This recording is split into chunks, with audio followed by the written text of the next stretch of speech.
So, for the last couple of days or so, I've been working on a paper about the American education system, and I've been reading a lot about teacher complaints and why all the experts don't think our system is up to the same standards as systems in Asian countries or in Finland or Germany.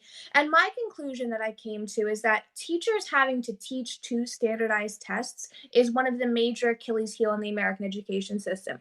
And what I mean by having to teach two is having to structure their curriculum around preparing their students regardless of the grade level because they're state standardized tests, not just the SATs or ACTs, having to structure their curriculum so that the students do well on them. There's something called, I'm going to get it right, the value added modeling system. And I'm not going to define it, but what it basically is it's the system that evaluates how successful teachers have been in preparing their students, and teachers' employment is really based off of it. I'm going to link an article about it below. So, when I mean teach two standardized tests, I really do mean that. What I think a lot of people don't realize is that the way that young people learn, everything is about getting a certain score on either the SATs or, in the case of the Keystone test, if it's a state test or AP tests. So, what happens is, even if teachers know that the majority of their students need to improve their writing or need to improve being able to understand the context of things in reading.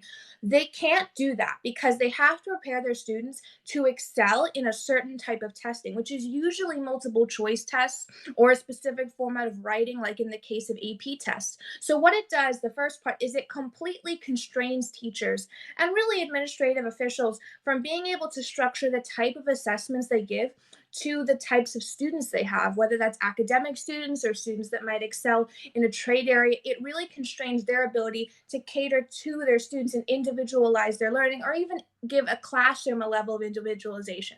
So that's the first part of it. But the second part of it is, even in classes like AP classes, I took several AP classes in high school. If you're in an AP class and it's AP European history, which is one of the ones I took, you would think that you would talk about European history in the current era. You would talk about Brexit, the European Union, trade negotiations, but that doesn't happen because teachers having to teach to the standardized tests, whether that's AP or SAT, they don't have the time to cover topics that are not going to be on the test. So, in the case of AP European history, I kid you not, we went through every single French Revolution. But we never talked about the European Union outside of the fact that one exists. And that's because teachers didn't have time and couldn't actually talk about things that they knew wouldn't be on the test because they have a responsibility to make sure that you can get a 3 or higher, which is a passing grade in the AP test. It constrains you. So classes that are supposed to be for the most academically rigorous students, students that can really excel, end up not being that. And they end up graduating with, yes, some idea of what happened in European history, but no real world understanding of what's currently going on.